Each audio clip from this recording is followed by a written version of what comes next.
Hi, Mike. I can somebody speak to the fact of, we're a mid-sized advertising agency, and our team is working really well remotely. And we're actually looking at our business model to say, maybe this is the way that we can operate in the future. Any stories coming out like that businesses that can operate remotely, are they taking that seriously? Yeah. No, that's a great point.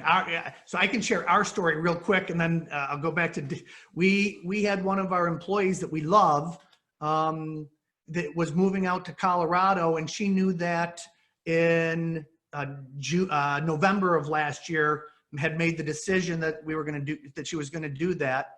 So her goal was by March 16th to be up and live in Colorado. So we had been working, thankfully, to do this stuff. And my team is all Gen Y. They're all millennials. I'm not, obviously. And so I was pretty stubborn about, we're hiring somebody else. If this doesn't work, I'm not, if it doesn't work for me, if we can't get the stuff done, I'm going to put my foot down, and you might not like it, the person that was moving out there being solitary and whatnot, that way. So the day that all of this stuff went down, we flipped a switch and we were ready to go. We have been doing fireside chats with all, because we're unique, where we do business growth planning, business exit planning. We do the family work, and we're financial advisors. So we're cradle to grave in everything that we do. But my financial planning clients were like, just keep us posted on the market. What's happening? Where are we at? So every Friday at 4, I do the fireside chat. And then through that, some of them started talking, and they're like, we should do a happy hour. So we're doing a happy hour on Tuesdays with people that don't even know each other. We're playing, what is it? Come on, Kay, you know what I'm talking about. Trivia game.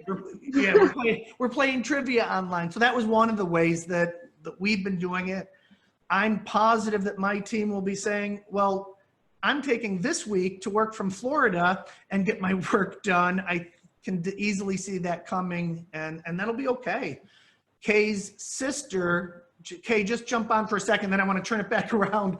Tell us about your sister real quick. Yeah, so what we're seeing with a lot of trends is the next workforce that's coming up in a lot of companies, they want the ability to work from home already. So my sister and her husband have lived in an RV, like a traveling RV, for the past 5 years. So if you remember any childhood shows like the Wild Thornberrys, that's them. And they do it very successfully. So as a couple, they make 6 figures and they just travel the country. So here's this video. Yeah, their residence is in South Dakota or North Dakota, and then they just travel. Where are they now? And they just set up. As long as they have a good internet connection, they're good to go. Tim, Dan. Yeah, I'll jump in and I'll pick up on Kay's point. Digital nomads have been around for a while, but I think we'll definitely see an increase of that. My cousin's son is a professional musician. He writes jingles for commercials. He's very good at what he does. And like, I see the pictures of where he goes, the guy travels the world, and he can, as long as he has an internet connection, he can set up shop. So I think to Gail's point, I think there's 2 implications here. One is on, that workforce. Are they prepared to work that way? And especially for this next generation coming in some ways they'll expect it.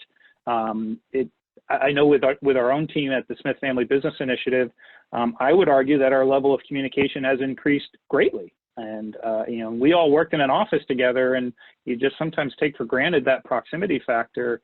When all of a sudden you're separated, you want to be more clear and more, thoughtful about how you're communicating. So I think that's certainly one implication for you, Gail. The other is going to be on real estate. Revisiting some of those real estate deals, because I think there are going to be a lot of businesses who have discovered that they can do business virtually. I'm in a group of advisors and educators, and we get together about once a month. And within that group is a married couple. Both of them are psychiatrists, and they have both, through the first month, they have found that their business has not suffered at all. They're doing all their meetings virtually, and and they're wondering, why are we paying thousands of dollars for a downtown location when we can do this online?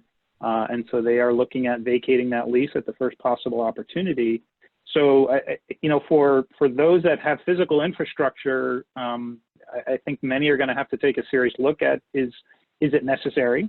You might see a rise of co-working spaces where, you know, people can work virtually when needed, and you know, these sort of you know, co-working spaces can serve the function of, you know, your once a week meeting or meeting with clients when needed. So I think there's going to be a radical change in terms of how we interact, do business from afar.